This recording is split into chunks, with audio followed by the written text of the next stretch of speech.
ila hadratin Nabi Mustafa wa Rasulil Mujtaba wa Habibi Murtada Sayyidina Muhammadin sallallahu alaihi wasallam wa ala alihi wa sahbihi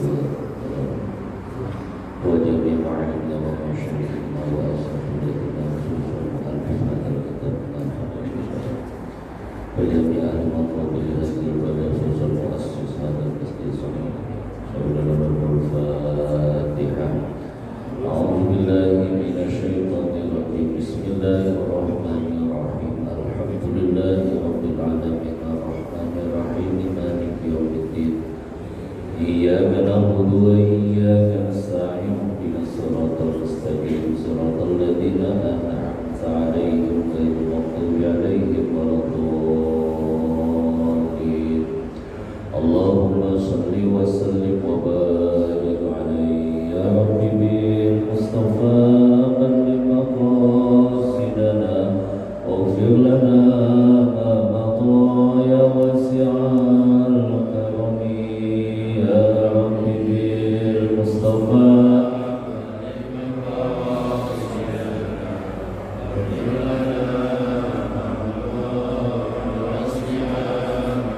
Muhammadun sayyidul kaunaini wa thaqalain wal fariqaini min 'urbi wa min 'ajami ya rabbi bil mustafa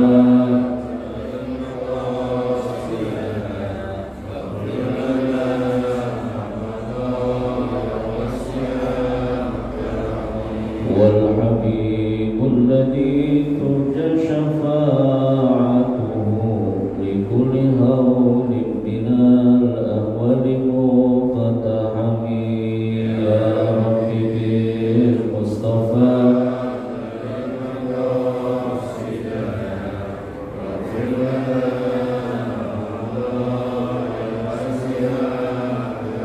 Allahumma shalli wa sallim wa barik alaihi wa ala alihi.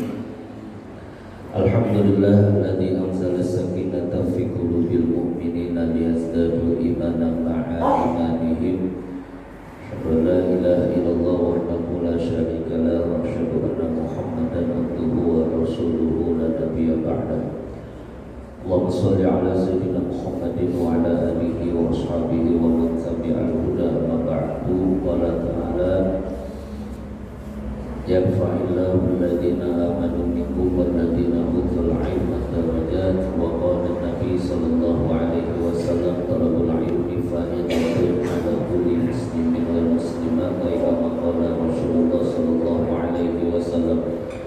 Alhamdulillah, pertama-tama kita panjatkan puji dan syukur kepada Allah di pagi hari kita bisa bertemu bersua bermuajahah bersilaturahmi dalam rangka memenuhi kewajiban kita salat subuh, kemudian dilanjutkan dengan kewajiban thalabul ilmi yang mana kita berharap kepada Allah mudah-mudahan ilmu yang akan kita pelajari nanti bermanfaat buat kita, buat keluarga kita.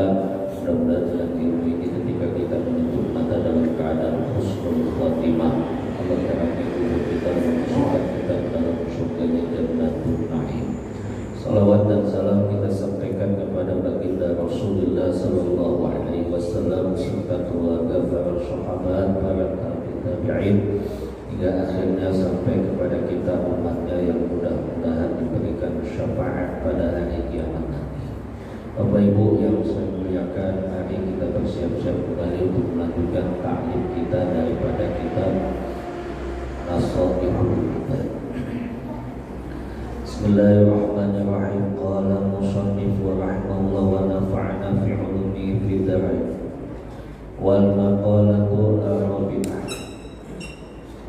An Umar radhiyallahu anhu nukila an Syekh Abdul Muhti As-Samlawi anna Nabiyya sallallahu alaihi wasallam qala li Jibril alaihi salatu wassalam Subli hasanatil Umar faqala law kanatil bihar midana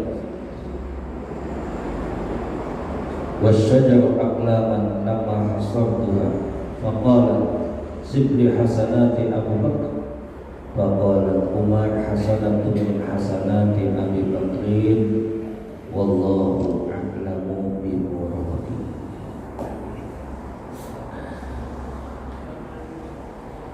maqalatu rabi'ah, adapun maqalah yang keempat dari Umar radhiyallahu anhu, semoga Allah meridhoinya.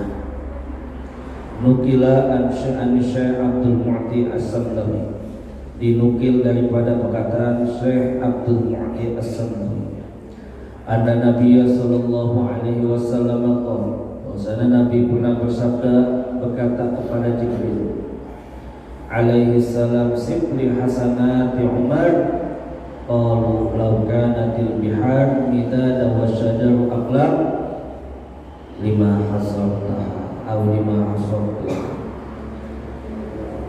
Bahwasanya Nabi sallallahu alaihi wasallam pernah bersabda kepada Jibril, sifli hasanati Umar, kata Nabi, gambarkan kepadaku tentang kebaikan-kebaikan Sayyidina Umar. Faqalu, malaikat berkata, ini malaikat Jibril, law kanatil biharu midada wa syajaru aqlaman lima hasartuha, kalau sekiranya lautan dijadikan tinta, air lautan, seluruh pohonan itu tiang ranting-rantingnya sampai pohonannya sekalian dijadikan pena, maka itu gak bisa menghitung kebaikan Sayyidina Umar.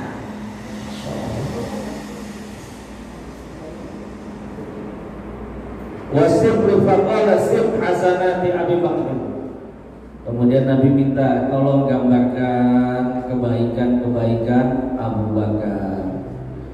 Faqala, maka berkata malaikat, hasanatu min hasanati Abi Bakr.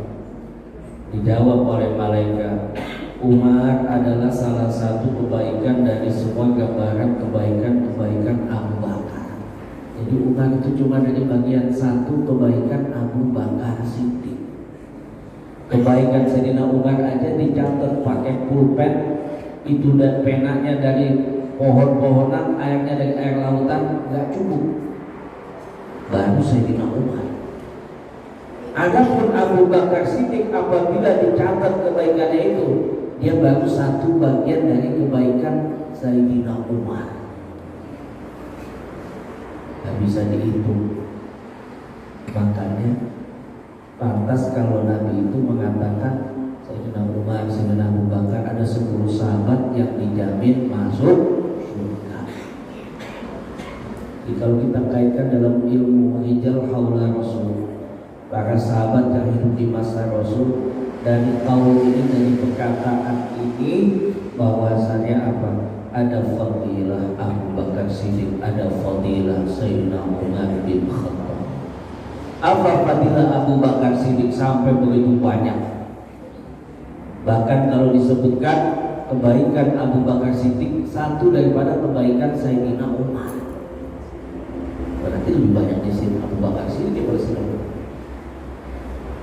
Jadi dalam rijal haula Rasul disebutkan, yuqalu bi fadli khalifati Rasulillah sallallahu alaihi wasallam Abu Bakar Siddiq radhiyallahu anhu afdalul khalq wa akhyaruhum. Disebutkan bahwasanya Rasul sallallahu alaihi wasallam mengatakan Abu Bakar itu orang yang terbaik dan terpilih setelah wafatnya atau meninggalnya Rasul sallallahu alaihi wasallam. Sebelum Rasulullah wafat, Rasul sudah mengasih isyarat melalui hadis-hadis. Jadi dari Abdullah ibnu Umar radhiyallahu anhu, beliau pernah mengatakan, "Kunna nukhayyiru bainan nas fi zamanin Nabi sallallahu alaihi wasallam wa nukhayyiru Abu Bakar, thumma Umar bin Khattab, thumma Utsman bin Affan radhiyallahu anhu." Al-Bukhari fi Sahih. Di waktu itu diriwayatkan oleh Abdullah ibnu Umar, kita pilih waktu zaman Rasul siapa yang terbaik, siapa yang paling terpilih. Ternyata Abu Bakar yang nomor 1, thumma Umar, setelah itu Sayyidina Umar, thumma Utsman bin Affan radhiyallahu anhu. Jadi pantas kalau Rasul menempatkan Abu Bakar kedua setelah beliau. Ya, dalam riwayat, in kuntu la'arju ayyaj'alaqallahu ma'a sahibika di anna Abi Bakr ma kuntu asma Rasul sallallahu alaihi wasallam yaqul kuntu Abu Bakr wa Umar wa fa'altu Abu Bakar wa Umar wa talaqtu Abu Bakar wa Umar. Jadi sering disebut-sebut sama Rasul itu dua orang, Abu Bakar, Umar, Abu Bakar, Umar, Abu Bakar, Umar. Sehingga Rasul menjamin namanya keimanan Abu Bakar, sehingga beliau dikatakan as-siddiq. Setiap peristiwa apapun itu Sayyidina Abu Bakar selalu bersama Rasul. 3 peristiwa penting ketika Isra Mi'raj. Setelah itu orang kafir nanya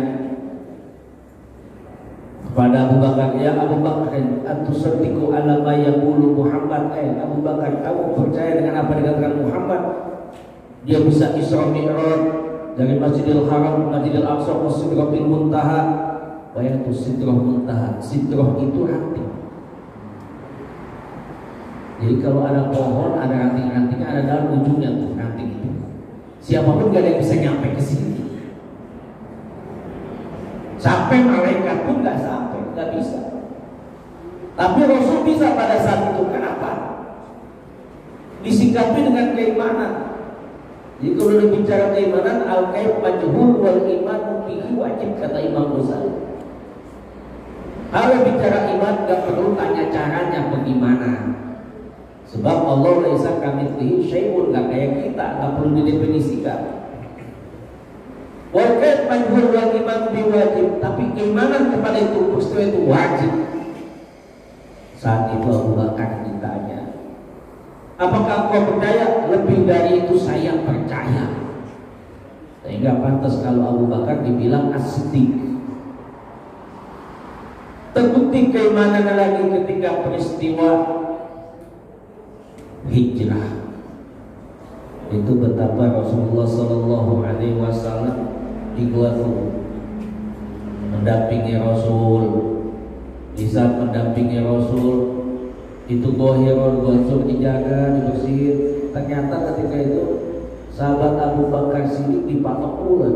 Rasulullah lagi tertidur di pangkuannya sampai keluar air mata. Dibilang apa? Kata Rasulullah, ya Abu Bakar la takhaf wa la tahzan innallaha ma'ana. Bukan itu ya Rasulullah, aku menangis saat ini kenapa? Tubuhku yang hina bisa menempel dengan tubuhmu yang mulia ya Rasulullah. Kedampingin sampai hijrah pun, sampai di Madinah pun terus sahabat Abu Bakar selalu bersama Rasul. Makanya dalam salah satu riwayat yang datangnya dari Umar bin Khattab ketika datang memberi perintah untuk menginfakkan sedekah, itu Sayyidina Umar datang lebih awal dengan membawa hartanya, setengah hartanya diberikan untuk di jalan Allah, dikasih ke Rasul. Ditanya sama Rasul, Umar, bagaimana dengan keluargamu? Kata Sayyidina Umar, setengah dari ini sudah saya siapkan untuk keluarga saya. Tahu-tahu datang Abu Bakar Siddiq membawa harta semuanya, dikasih semuanya. Ditanya sama Rasul, Abu Bakar, bagaimana dengan keluargamu? Kata Abu Bakar, keluargaku aku titipkan kepada Allah dan Rasulnya. Semua hartanya diberikan yang punya Abu Bakar Siddiq sampai pada saat itu, Pak, tidak ada sisa. Sehingga Umar mengatakan, aku tidak bisa menandingi Abu Bakar Siddiq. Itu begitu hebatnya yang namanya Abu Bakar Siddiq, sehingga diletakkan kedua dalam salah satu setelah sahabat-sahabat yang lain setelah Rasulullah wafat. Ini hadis Imam Tirmidzi. Lalu apa fadilah Umar? Jadi Sayyidina Umar itu pun ada kelebihannya. Makanya disebutkan sif hasanati Abu Bakr, sif hasanati Umar. Coba itu kebaikan Umar, coba itu kebaikan Abu Bakar Siddiq. Ternyata sahabat Umar pun mempunyai fadilah, kelebihan dari sahabat yang lainnya. Apa? Dari Abi Hurairah radhiyallahu anhu, Nabi pernah bilang, apa kata Nabi? Terdahulu ada orang yang suka diberikan ilham. Jika ada seorang dari umatku, dialah Umar bin Khattab. Sehingga dalam riwayat Nabi pernah mengatakan,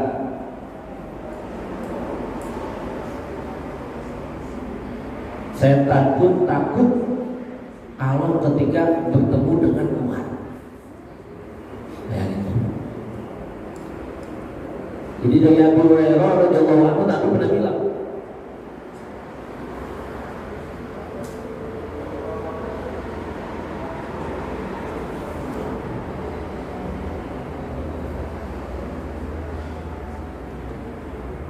apabila setan bertemu dengan Umar,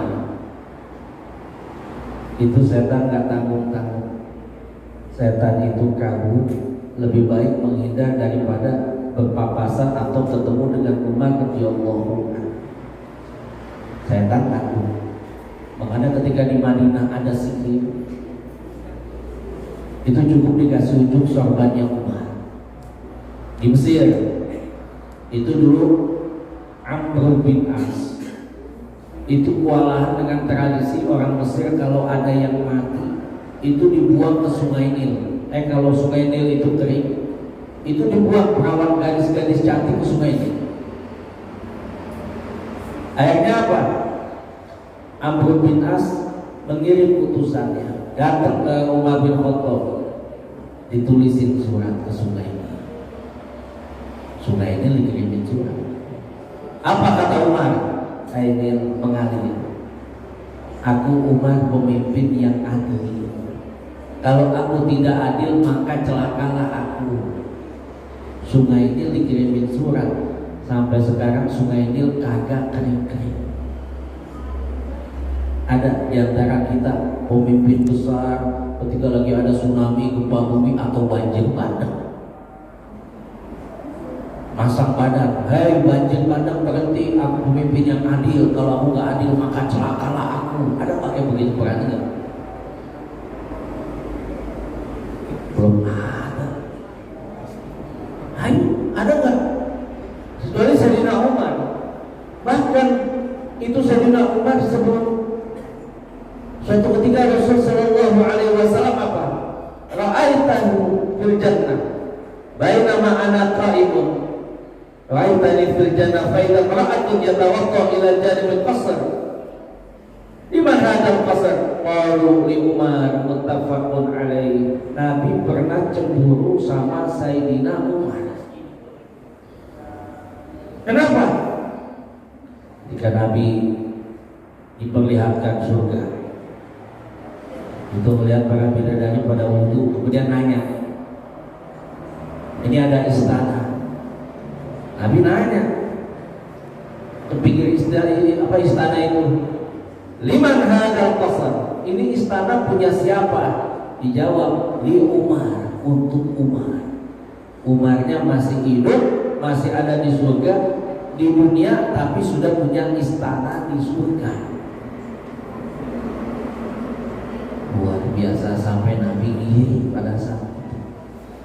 Sehingga begitu adilnya Jabal Uhud pernah goncang. Ini kita mesti bicara keutamaan sahabat Umar, rijal qaula Rasul.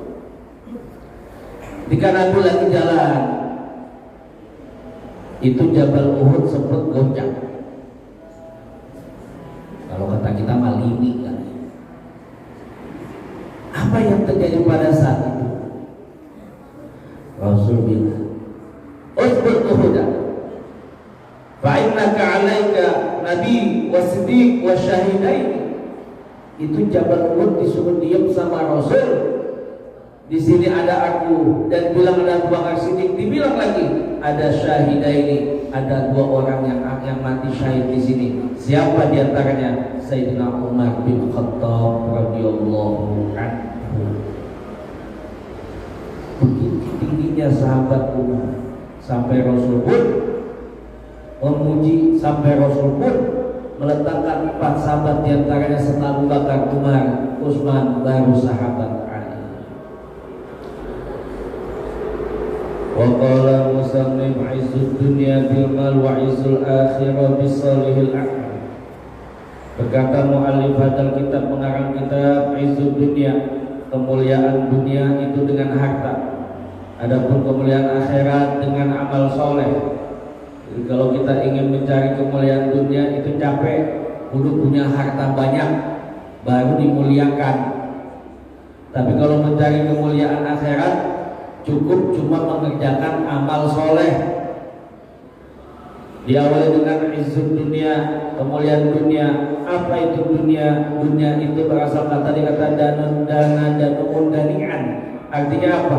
Dunia itu singkat, hina, rendah, pendek, sempit. Jadi dunia ini walaupun gede, sempit. Sebab Nabi Nuh hidup 950 tahun. Itu disebutkan. Walaqad arsalna Nuha ila qaumi falabitha minhum alfasana ila khamsa. Nabi Nuh dan diutus bersama kaumnya 1000 tahun kurang 50. Berarti usia Nabi Nuh itu 950 tahun. Mau di sini punya usia 950 tahun. Nabi Nuh tuh. Kemudian malaikat nanya, ya man akbarul anbiya umrah. Wahai Nabi yang paling panjang umurnya 950 tahun. Kaifa wajadta dunya? Wajadtu dunya kal kadarin laha babani dakhaltu min ahadihima. Aku dapatkan dunia seperti rumah yang ada 2 pintu. Kharajtu min ahadihima wa dakhaltu min ahadihima. Aku keluar dari pintu yang satu, aku masuk dari pintu yang lain. Jadi kalau kita bicara dunia, dunia itu seperti rumah. Kita rumah ada nggak pintunya 2? Ada pintu depan, ada pintu belakang. Jadi aku pintu depan doang, belakang nggak ada. Mentok. Berapa lama perjalanan dari pintu belakang ke pintu depan?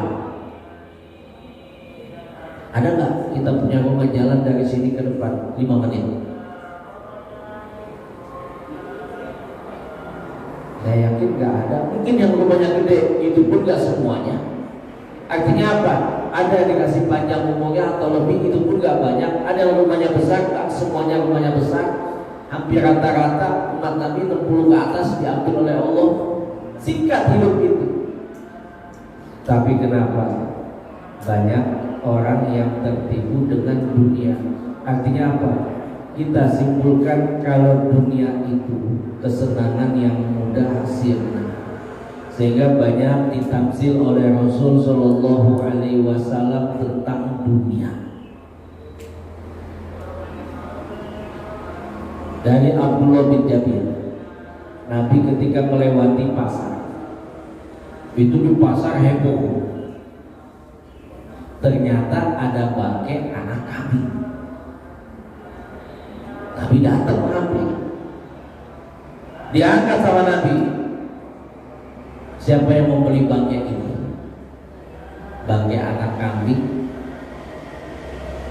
matanya udah gak ada, kupingnya cacat, bangkai lagi. Ditawarin sama Nabi, siapa yang mau beli? Kata sahabat, ya Rasul, jangankan disuruh beli, dikasih aja saya gak mau ya Rasul. Apa kata Rasul?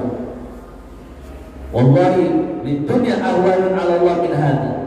Dunia yang kamu cari sekarang ini lebih hina daripada bangkai anak kambing saat ini. Sehingga apa? Dalam hadis yang lain disebutkan ad-dunya mal'unah. Dunia dunia itu terkutuk. Apa sih makna terkutuk di sini? Jadi para muhaddisin mengatakan atratul ab'adu minal khair. Yang namanya dunia itu terusir jauh dari kebaikan dunia atau melalaikan dunia itu. Jadi makna mal'unah itu, terkutuk itu, dunia itu jauh dari kebaikan. Banyak orang yang tertipu. Sehingga Nabi pernah mengatakan, inna likulli ummatin fitnah. Setiap umat punya fitnah. Wa fitnah ummati, adapun fitnah atas umatku adalah al-mal, yaitu harta.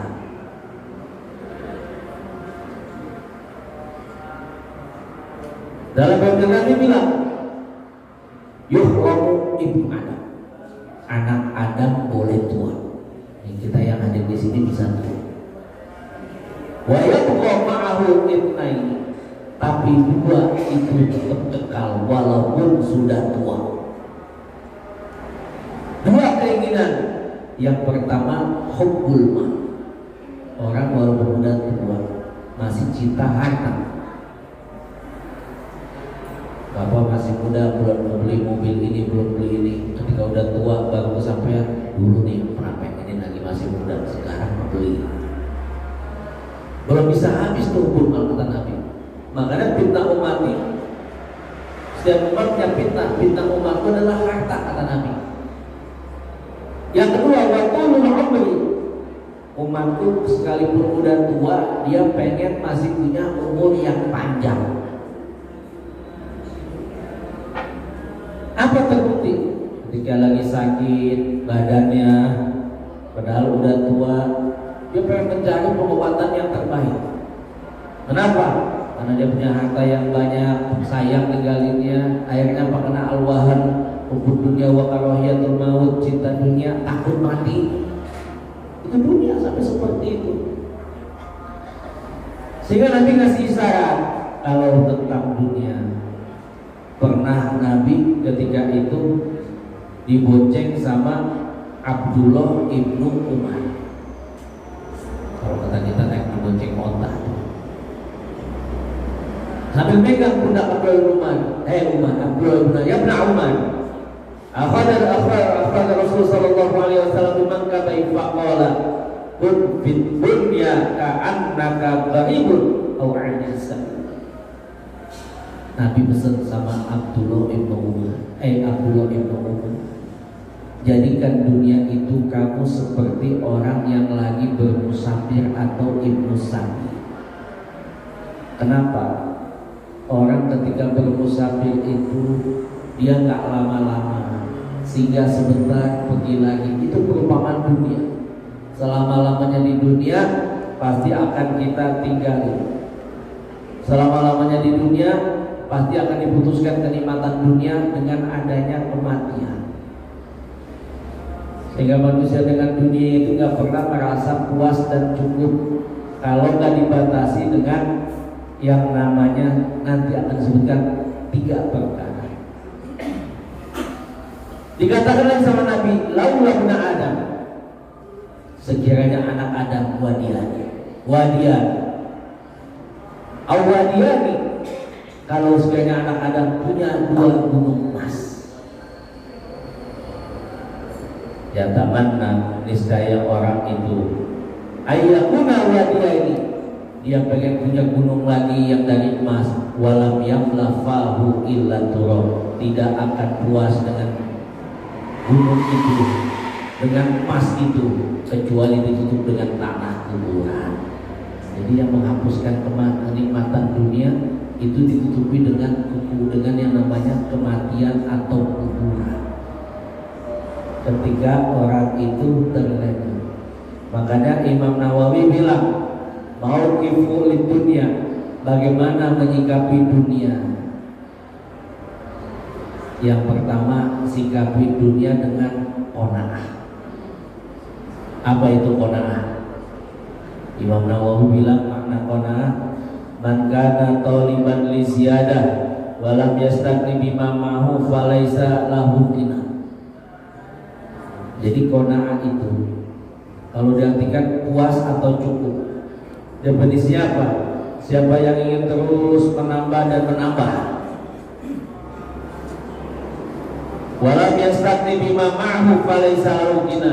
Dia enggak pernah merasa puas atau enggak pernah merasa cukup, maka dia belum disebutkan kaya hati.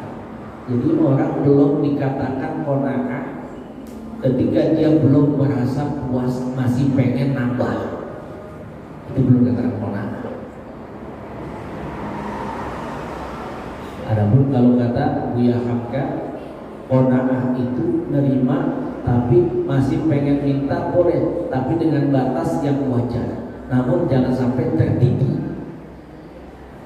Kalau kata Buya Hamka, tertipu apa? Dengan kemanisan dunia itu. Jadi ketika qanaah, kata Imam Nawawi, boleh selama masih ingin terus menambah dan menambah. Dia tidak merasa puas atau cukup, orang itu belum dikatakan qanaah. Makanya qanaah itu orang yang memiliki sifat ithar. Apa ithar? Di atas ketawakalan. Cukup apa yang dia punya ketika dipinta, ketika dikeluarkan, dia merasa apa? Itu udah tingkatan yang paling tinggi. Dia pasrahkan untuk berikutnya. Dia udah cukup. Itu seperti itu. Sehingga dari Nabi Abu Hurairah radhiyallahu anhu, Nabi pernah bilang, apa kata Nabi? Laisal ghina an kathratil arab, walakinnal ghina ghinan nafs. Orang dikatakan kaya bukan karena banyak harta. Orang yang kaya itu orang yang banyak atau qanaah atau kaya hati. Jadi kalau udah kaya hati itu gak nengok kiri kanan. Kenapa? Kalau orang udah nengok kiri kanan, nanti apa? Timbulnya dengki iri hati. Dia cukup ngurus dirinya, udah cukup, gak usah nengok kiri kanan. Ya dia pikirin untuk dirinya sendiri. Makanya Nabi bilang, kata Nabi, qad aflaha, sungguh beruntung. Siapa mereka? Man hudiya ilal Islam, orang dapat hidayah Islam.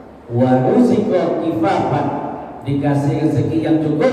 Wa qana'ahu Allah bima ata, dia bersyukur dengan apa yang didatangkan oleh dikasih oleh Allah Subhanahu wa ta'ala.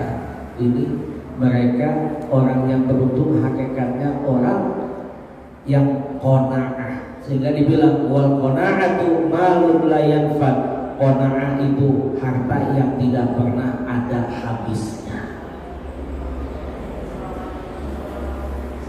Kemudian diajarkan lagi karena Abu Imam Malik, karena Imam Nawawi menyikapi dunia, an-nadhru ila man huwa asfal fi umuri dunia. Dalam perkara dunia, lihatlah orang yang di bawah kita. Sebab ketika kita perkara dunia melihat orang yang di atas kita, repot kita itu. Si Anu enak, si Anu bisa ini, si Anu bisa itu. Padahal kata Al-Quran, inna kulla syai'in khalaqnahu biqadar. Segala sesuatu diciptakan sesuai dengan mikdarnya. Sehingga kata Nabi dibilang apa? Unduru ila man huwa asfala minkum wala tanzuru ila man huwa fawqa. Lihat orang yang di bawah kita, jangan lihat orang yang di atas kita. Hari ini kita bisa bangun, bisa ke masjid, lihat orang yang berbaring di rumah sakit. Oh ternyata ada yang lebih berat ujian dari saya. Timbul rasa syukur, timbul rasa puas. Ternyata ada yang lebih parah dari saya. Saya cuma punya sepeda, ternyata dia nggak punya apa-apa. Itu disuruh melihat yang seperti itu, terutama yang sakit aja. Sebab Nabi pernah bilang, nikmatani maqbudun fima katsirun bainan nas. Ada dua nikmat yang sering dilupakan manusia. Yang pertama, as-sihah. Orang sehat banyak yang lupa. Padahal sehat itu nikmat yang paling mahal setelah iman. Bayangin kalau kita sakit, napas pakai alat. Mending kalau pada saat itu hidup. Bisa jadi mati, udah mati keluar rumah sakit harus masih bayar. Itu mahal nikmat sehat. Kemarin pandemi rame, ujian betapa mahal nikmat sehat itu. Yang kedua, wal faragh. Apa itu faragh? Nikmat waktu. Ini waktu sering banyak menyepelekan. Padahal Allah kasih syarat wal asri. Demi masa, ini wawnya waw kosan. Kenapa sih Allah nyumpah dengan waktu? Ternyata sampai saat ini siapapun tidak ada yang bisa mengembalikan waktu. Sehingga waw di sini tufidu jalalah, menunjukkan kalau Allah itu maha perkasa. Kita nggak mampu mengembalikan waktu. Kalau waktu bisa dikembalikan, yang barusan mati hidup lagi, yang barusan melek bangun lagi dia, balik lagi waktu. Tapi dua nikmat ini sering dilupakan. Namun satu sisi boleh dalam perkara akhirat. Apa? Dalam perkara akhirat boleh kita iri. La hasada illa bi'itnaini nataini. Ada dua perkara yang dibolehkan kita iri. Rajulun atahullahu mal fasaddaqahu. Ada orang dikasih berlebihan harta, dia senang sedekah, boleh kita iri. Jangan ada ahli sedekah kita curigai, boleh kita iri. Tadi contoh Sayyidina Umar, aku selalu kalah. Sambil bilang, hari ini aku akan malahkan Sayyidina Abu Bakar Siddiq. Ternyata Sayyidina Umar masih kalah juga sama Sayyidina Abu Bakar Siddiq. Kebaikan itu iri yang baik, bukan iri ingin memiliki, tapi dalam hal kebaikan. Sebab kalau iri udah memiliki, itu penyakit hati. Kata Imam Syafi'i, Ibnu Mulkin Asy-Syafi'i, tamanna zawalu nikmatul mahsud wa usaduhu ilal hasid. Ketika orang itu ingin nikmat yang ada pada orang itu pindah pada dirinya atau hilang, itu berarti udah iri. Atau nggak senang orang dapat nikmat, itu sudah iri batasan. Tapi dalam perkara agama disuruh iri. Yang pertama, rajulun atahullahu ma'ala. Orang yang dikasih harta, dia sudah sedekah, boleh kita iri. Warajulun bifadli ilmi. Orang yang punya ilmu mau ngajarin karena Allah.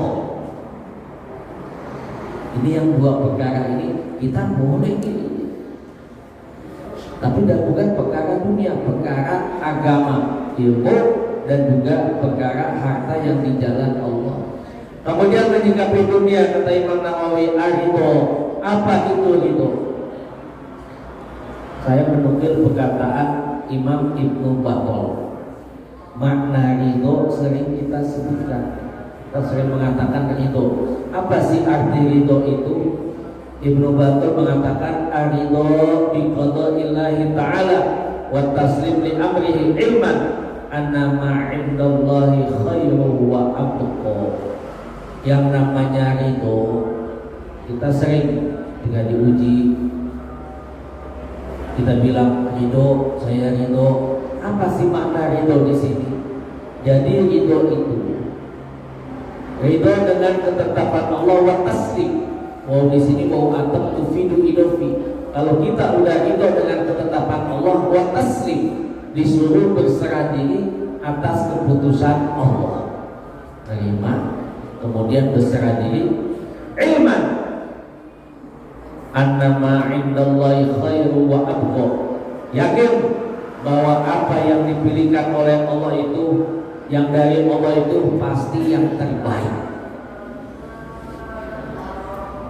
Dan dibilang dalam Al-Quran, asa an takrahu syai'a wa fahuwa khairul lakum wa asa an tuhibbu syai'an fahuwa syarrul lakum wallahu ya'lamu wa antum la ta'lamun. Barangkali kata kita gak baik, namun di sisi Allah itu baik. Barangkali kata kita baik, padahal itu di sisi Allah itu baik. Wallahu ya'lamu wa antum la ta'lamun. Wa qala musannifu rahimahullah wa izzul akhirah bisolihil a'mal.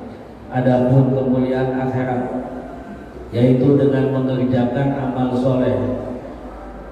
Wa fi riwayat Ibnu Mas'ud radhiyallahu anhu disebutkan dalam riwayat Ibnu Mas'ud, ad-dunya mal'unah. Dunia itu terkutuk, mal'unun ma fiha, terkutuk di dalamnya. Kenapa? Karena tidak hampir-hampir dalam dunia itu tidak ada kebaikan. Illa kecuali orang yang berzikir kepada Allah walahu dan sejenisnya, wa ilmu aliman atau muta'aliman, kecuali orang yang berzikir dan juga orang yang alim atau orang yang menuntut ilmu. Hari ini Bapak Ibu dapat 2 pahala. Tadi malam habis qiyamul lail, paginya nuntut ilmu. Masya Allah, perjuangan luar biasa. Walaupun sambil ngantuk gak apa-apa, karena semalam udah berjuang. Tapi di sini dibilang aliman atau muta'aliman, dari orang yang berzikir, zikirnya udah dapat tuh aliman wa muta'aliman, atau kita jadi orang alim atau yang menuntut ilmu. Kenapa sampai ilmu dimasukin ke dalam sini?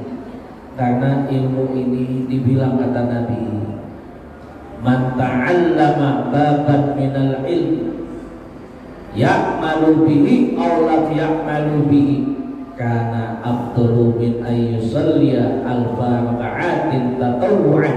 Wa Ibnu Majah fi sunani. Barang siapa yang belajar bab ilmu atau satu bab ilmu,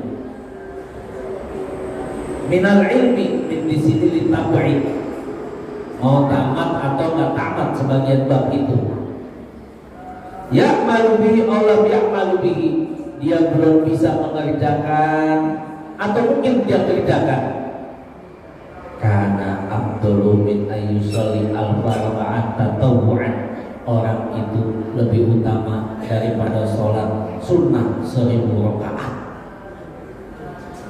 Hari ini dapat 2 pahala. Semalam pahala tahajud, yang lain paginya nuntut ilmu. Dapat pahala apa?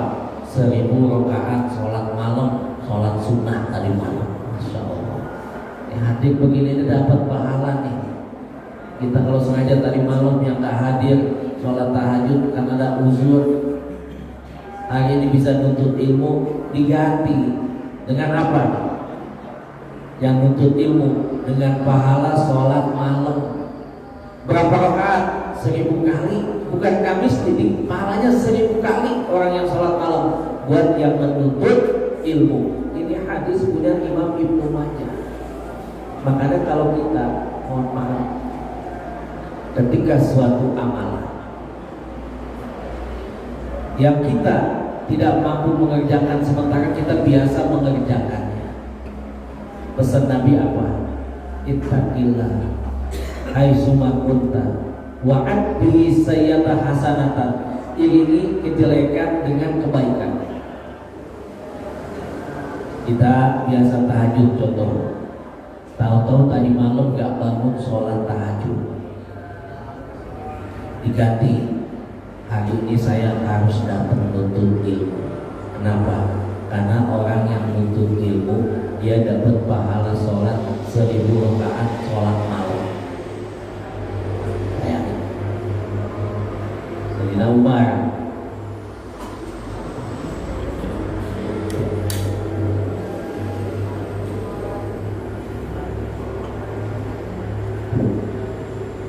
Sayyidina Umar itu pernah ketinggalan sholat asar berjamaah.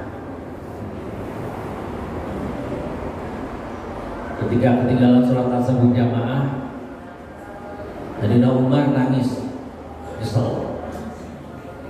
Sebab kalau orang-orang yang udah terbiasa berjamaah atau sholat malam Ketika ketinggalan dia merasa kehilangan barang yang berharga atau yang paling berharga, sehingga dia sesat. Nah, Sayyidina Umar itu ketika ketinggalan sholat asar berjamaah, habis ngurusin kebun kormanya. Akhirnya apa pada saat itu? Kebun kormanya yang tadi dia urusin, karena gara-gara kebun korma ketinggalan sholat asar berjamaah, sebagian kebun kormanya dikasih ke Baitul Mal. Kita pernah nggak ketinggalan sholat subuh berjamaah, gak usah sudah sedekah 100.000 aja, walaupun gak disuruh, gak harus. Kenapa? Bukti kita ini ingin mengiringi yang tidak baik menjadikan kebaikan lagi, menutup yang buruk dengan kebaikan lagi, atau ditambah dengan amalan yang lain. Tadi pagi nggak bisa sholat subuh berjamaah, ketinggalan atau nggak sholat berjamaah, saya akan ganti kekurangan sholat berjamaah itu, ketinggalan atau nggak berjamaah itu dengan baca Al-Quran 1 juz. Pernah nggak begitu? Sayyidina Umar ketika ketinggalan sholat asar nangis, nyesel, akhirnya apa? Itu hartanya dikasih ke Baitul Mal. Sebab apa?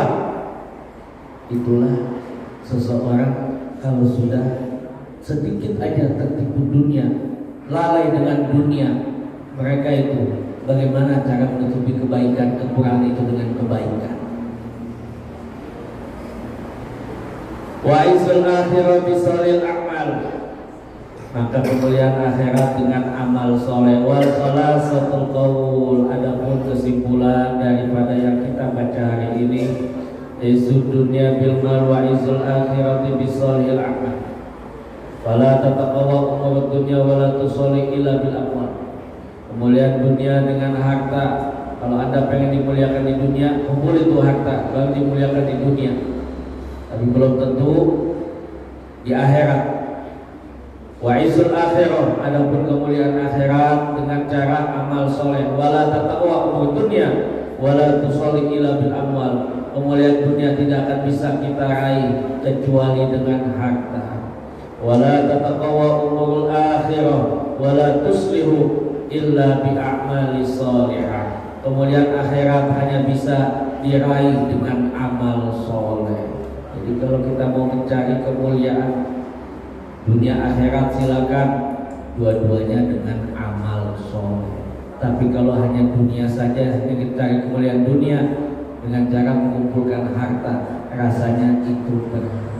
Makanya disuruh doa, Rabbana atina fid dunya hasanah wa fil akhirati hasanah wa qina azabannar. Mintalah doa untuk kebaikan dunia dan juga kebaikan akhirat. Wal maqala qala musannifu rahimahullah wa nafa'ana fi ulumihi fid dharain. Wal maqalatul khamisah, nasihat yang kelima, an Utsman bin Affan radhiyallahu anhu. Hammud dunya zulmatun fil qalbi, bahwasanya kesedihan dalam urusan dunia itu dapat menggelapkan hati. Apa maksudnya? Padahal dalam Al-Quran dibilang wabtaqi fima ataqallahu darul akhirah wala tansa nasibaka minad dunya. Kita disuruh nyari dunia, tapi jangan lupa nyari akhiratnya. Kenapa demikian? Orang yang mencari dunia itu bikin sedih dan gelap hatinya. Maksudnya apa? Pada perkataan Sayyidina Utsman bin Affan ini kekhawatiran apabila orang terlalu sibuk mencari dunia, kemudian dengan dunianya membuat dia lalai. Ketika dia lalai, lupa kewajiban kepada Allah, maka hatinya menjadi gelap. Boleh cari dunia, tapi jangan sampai lalai.